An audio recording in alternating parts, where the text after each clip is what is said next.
It is not coming from Washington, Brussels, or Kiev.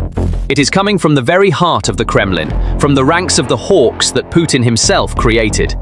This is General Leonid Ivashov. He is not a liberal dissident, he is the system itself. A true Russian nationalist, a patriot. And this man dismantled Putin's June 2024 thousand-year empire narrative with a single statement. A single bitter diagnosis. Strategic defeat. In fact, this diagnosis was like a lesson from an experienced Russian general, telling Putin where to retreat. It was perhaps a veiled second call for resignation. And this man had made a statement weeks before the invasion even began, calling on Putin to resign. So why would a hawk like Ivashov, who is part of the system, now throw his commander-in-chief's legacy into the fire? Because Ivashov saw the brutal truth that Putin refuses to see, the truth that the propaganda machine tries to hide. Now, this is going to be a controversial topic, and I don't care if YouTube doesn't promote it. I'm going to expose the truth anyways.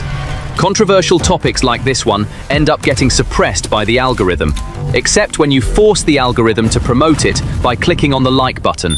Thank you. That truth is that the Russian army is no longer an army, but a structure that is eating itself from within. A rotten structure. And another truth Ivashov saw was General Valery Gerasimov's lie. The chief of the Russian General Staff lied to Vladimir Putin himself, openly and provably, about the Pokrovsk front in order to save his seat. While Putin paints a portrait of a professional, patriotic and heroic army on state television, former staff officers like Ivashov see how this army is experiencing a disaster of discipline from within, how it is morally bankrupt. The first sign of this bankruptcy is the complete collapse of authority. These images are not Ukrainian propaganda. This is evidence leaked by Russian sources themselves of what happened to a soldier from Russia's 25th Combined Arms Army, 67th Division, 36th Regiment. This soldier refused to participate in a senseless meat grinder operation. He became a refusnik. So, what did his own commanders do to him? They chained him to a tree for 3 days, leaving him hungry and thirsty. Let's pause and analyze. This is not a disciplinary investigation. This is a crime committed by an army against its own soldier. This is a snapshot of a structure where authority has completely collapsed, where commanders see torture as the only way to enforce discipline.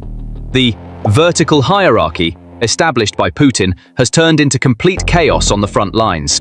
The authority vacuum is so great that feudal structures such as the Akhmat special unit affiliated with Kadyrov are bullying regular Russian army soldiers. There are reports of Russians harassing Russians. The army has turned into a feudal structure where soldiers fight each other, steal each other's supplies, and where ruthlessness, not merit, is rewarded. Is the Russian people sending their sons to Ukraine to die, or to be tied to trees by their own commanders? This is the nightmare Ivashov sees. But even this is not the deepest, most insidious, and most dangerous evidence of decay for the future of the Russian people. This is biological proof of systemic collapse.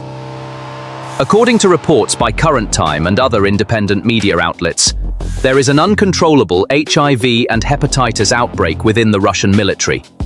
According to Russian law, soldiers with these diagnoses must be immediately discharged and treated. This is a public health requirement. So, what is Putin's army doing? It refuses to discharge them. It continues to keep them on the front lines. Why? Because they need every body to feed the meat grinder in Pokrovsk. Healthy, sick, wounded, it doesn't matter. Do you understand what this means? It means that the Putin regime is sacrificing not only the current war effort, but also Russia's future public health. This is, in the truest sense of the word, a biological time bomb. 6 soldiers, if they survive, will one day return home to Russian cities and bring these untreated illnesses, neglected by the state, into civilian life. Putin's war is creating a risk of an epidemic not only in Ukraine, but right in Russia's own homes, in its own veins. This is precisely what a statist hawk like General Ivashov means when he says, the collapse of the state. If a state not only sends its own sick soldiers to their deaths by violating its own laws, but also endangers its future civilian population, then that state is functionally collapsed. This picture is proof of why Ivashov said, "Enough is enough." To understand why General Ivashov is speaking out, we must remember who he is. Leonid Ivashov is not a liberal dissident. He is the system itself. Ivashov is a hawk who has held top positions in the Soviet and Russian defense ministries, headed international military cooperation from 1996 to 2001, and is president of the All-Russian Officers' Council, a true Russian nationalist and patriot. And this man wrote an open letter to Putin in January 2022, weeks before the invasion began, and made a statement calling for Putin's resignation. What did he say in that letter? He said that this invasion would be a mistake, that it would lead Russia into international isolation, that it would trigger a demographic crisis, and that it would cause Russia to lose its friends. That day, the Kremlin labeled Ivashov marginal. The propaganda machine branded him a traitor. But every one of Ivashov's 2022 predictions came true, word for word. The only names Putin can turn to as diplomatic allies today are North Korea's Kim Jong-un and the Iranian regime, both evading international sanctions. We are faced with a Putin who cannot even attend G20 and BRICS summits, completely isolated from the world. Ivashov was right. Russia's birth rates have fallen to their lowest level in 200 years. Ivashov was right again. And now, this hawk who said resign in 2022 is back and has updated his diagnosis. He no longer calls it just a mistake. He now calls it a strategic defeat, and going even further, directly referencing Putin's famous June 2024 speech, he says this is the collapse of the Russian state. Putin's thousand-year empire strategy is being redefined as collapse by the very staunchest defender of that empire. This is a blow to Putin's legitimacy from his own ideological base, the patriotic front he trusts most. This is the 2022 warning turning into a demand for resignation in 2025. While the Russian people listen to victory fairy tales in propaganda, they hear their own respected generals' confessions of defeat and collapse. So, why did Ivashov say, "We are operationally finished"? He saw the decay in part 1, and most importantly, he knows that even Putin's last card is a bluff. Putin tried to intimidate the world once again in October 2025 by saying, "We tested the Poseidon nuclear-capable super torpedo." He boasted about new hypersonic missiles. Ivashov, however, debunks this propaganda in a single sentence. In his analysis, he says, "The US would have destroyed us before our missiles reached their targets." This is an admission that shakes confidence in Russia's top-level strategic deterrence. Ivashov says that even the nuclear threat, Putin's last card, could be a bluff because the system is operationally bankrupt. The most concrete evidence of Ivashov's diagnosis of operational failure is currently unfolding on the Pokrovsk front, at the hands of the chief of the General Staff himself. General Ivashov says the system has collapsed. Now we come to the most dangerous proof of that collapse at the highest level. This is the biggest gamble of Valery Gerasimov's career as chief of the General Staff of Russia. And this gamble is based on a huge lie told directly to Vladimir Putin's face. Vladimir Putin wants a tangible victory in the war of attrition in Ukraine. He has run out of patience. According to reports, Putin gave Gerasimov an unrealistic deadline to capture the city of Pokrovsk, mid-November. This was not a military objective, but a political order. Gerasimov failed to meet this target. The reality on the ground, the rotten army described in part 1, did not match the expectations in the Kremlin. Fearing dismissal like Surovikin, an accident like Prigozhin, or removal from office, Gerasimov produced a political solution instead of a military one. He lied to Putin. According to the Institute for the Study of War, ISW, report dated October 31st, 2025, Gerasimov presented Vladimir Putin with a report claiming that 31 Ukrainian battalions were surrounded around Pokrovsk and the nearby city of Miranahard. This meant that between approximately 9,000 and 31,000 Ukrainian soldiers had been trapped. It was a massive victory announcement. This was exactly what Putin wanted to hear. So, does this claim have any basis in reality? ISW labeled this claim baseless. More importantly, even Russian mill bloggers, Russian patriots who share real-time updates from the front lines debunked this claim. There was no encirclement. Let's analyze what this means. It means that the Chief of the General Staff of Russia, the #1 figure in the army, knowingly lied to Commander-in-Chief Vladimir Putin about the situation at the front. Why? Because the system Putin has established rewards loyalty, not truth. Gerasimov fabricated the victory news Putin wanted to hear in an attempt to protect his position.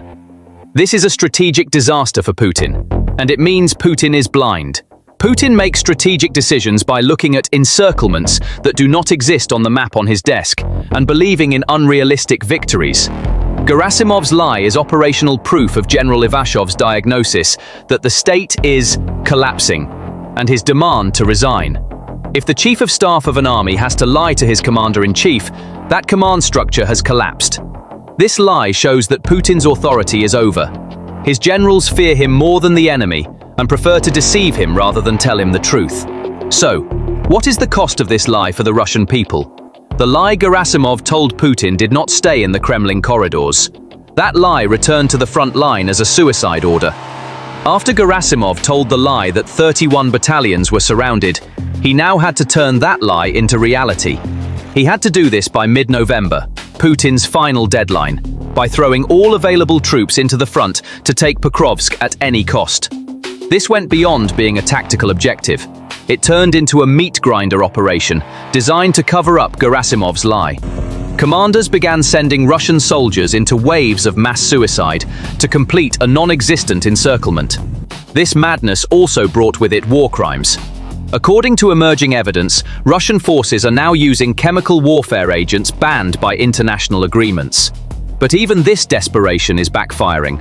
Unlike Putin in the Kremlin, Russian soldiers on the front lines see the truth. They know there is no siege, only that they have been thrown into a meat grinder. This enormous gap between Gerasimov's lies and the reality on the front lines further accelerated the decay of the army's fundamental pillar, namely the rot. As casualties mounted and attacks became meaningless, the number of soldiers known as refuseniks, or those who refused to fight, exploded. It was at this point that Gerasimov's lie directly triggered the torture case. The soldier tied to that tree. Why was that soldier tied to a tree? Because Gerasimov's lie to Putin had to continue. Because the commanders needed that soldier's body to validate the victory report. And that HIV-positive soldier, why is he being held at the front in violation of the law? Because Gerasimov's lie has become more important than Russia's public health laws. Putin's generals are torturing their own soldiers and violating their own laws instead of fighting the enemy. This picture is the final destination of Putin's professional army, and it proves how justified General Ivashov's demand to resign is. The picture presented today is more of a system autopsy than a military analysis. It all began when a hardline, patriotic hawk like General Leonid Ivashov realized that the system was no longer sustainable. Putin confessed to strategic defeat and state collapse in the face of his thousand-year empire propaganda. This was a call for resignation in the name of the homeland. We saw the reason for this call, systemic decay, and we saw the ultimate proof of this collapse, lies.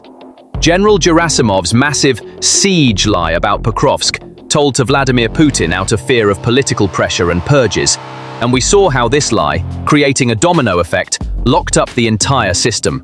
The lie triggered meat grinder tactics on the front lines. Meat grinder tactics sparked the soldiers' rebellion. The mutiny led to a collapse of authority, resulting in commanders torturing their own soldiers. And this human resource shortage caused the army to jeopardize its own future by ignoring even the HIV epidemic. Vladimir Putin is now an isolated leader in the Kremlin. He lives in a bubble of false reality, created for him by men like Gerasimov. Putin sees sieges and victories on maps. But the Russian people hear their generals, like Ivashov, calling for collapse and resignation. The Russian people hear the torture stories told by soldiers returning from the front. The Russian people know that their sons are being thrown into meat grinders to cover up Gerasimov's lies. General Ivashov's prophecy for 2022 is coming true. Putin's empire is collapsing, not under an external military coup, but under the weight of its own moral and structural decay, under the weight of the lies told by its own generals. And even the most patriotic hawks can no longer hide the sound of this collapse. There is only one way out left for them. Putin must go. So, what do you think about this? Could the fact that Putin's most trusted hawks have turned against him bring this war to an end? Please share your thoughts in the comments.